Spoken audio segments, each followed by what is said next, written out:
Hop.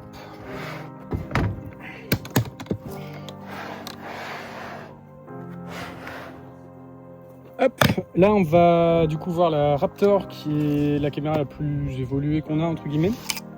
Donc la Raptor c'est une caméra en VistaVision, donc c'est une taille de capteur qui est un peu plus grande que celle du full frame.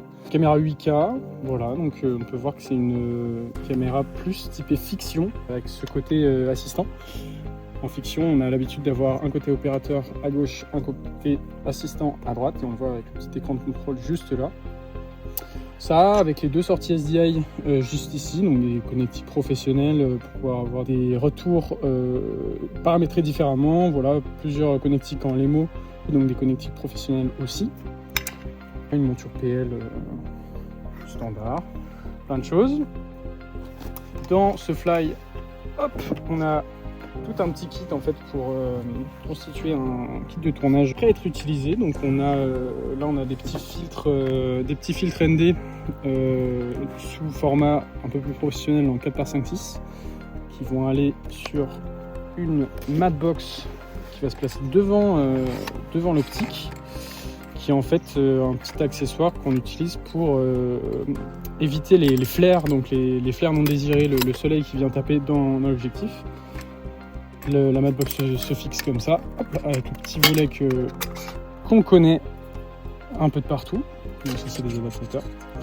Et le petit tiroir juste là pour venir glisser les filtres en 4x5.6 qui est marqué juste là. Donc on peut mettre du filtre ND, du filtre de diffusion, des dioptries. Voilà. Là on a des filtres ND circulaires qu'on utilise plus pour des workflows corporate, quand on n'a pas forcément d'assistant pour venir changer les filtres, c'est un peu plus pratique. Et là, un filtre polarisant donc pour éliminer les reflets non désirés. Sur une caméra de fiction comme ça, on utilise une norme qui s'appelle la norme VLOC, V-mount, on a des noms différents parce qu'il y a une monture qui est en V juste ici avec un petit verrou. Et pour ça, on utilise des batteries en VLOC juste ici, donc des batteries en V. Voilà, on a plusieurs types de batteries en fonction de leur puissance, de leur capacité. Là, on a un petit accessoire qui s'appelle un hot swap. Il faut savoir que les raids, c'est un peu comme des diesels, ça met très longtemps à démarrer. Donc on essaie de l'éteindre le moins possible. Donc un hot swap, en fait, c'est un peu comme un onduleur. On vient mettre une batterie derrière et on vient mettre cette espèce d'onduleur derrière la caméra. Et en fait, ça permet de changer de batterie sans avoir à éteindre la caméra.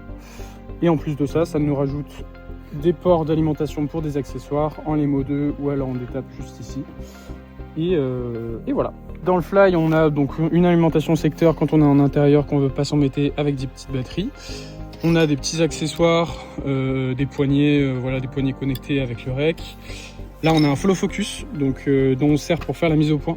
Donc ça, c'est un follow focus manuel pour un opérateur seul. Vous voyez que juste là, sur les optiques, on a des bacs de mise au point qui sont crantés. Ça s'appelle des objectifs qui sont cinémodés pour pouvoir venir y insérer des petits engrenages comme ça pour pouvoir faire la mise au point le long.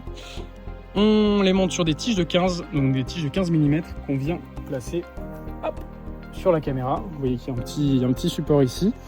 On vient glisser la tige juste là et elle sera juste au-dessus de l'optique ici, donc on pourra faire la mise au point facilement. Donc là on a quelques tiges de 15, on a des petits accessoires, là on a des cartes, les cartes sur lesquelles on enregistre qui sont des CF Express type B.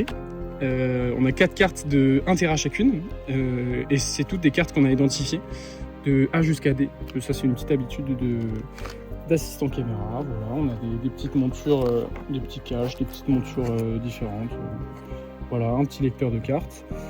Et on est globalement bon pour ce fly.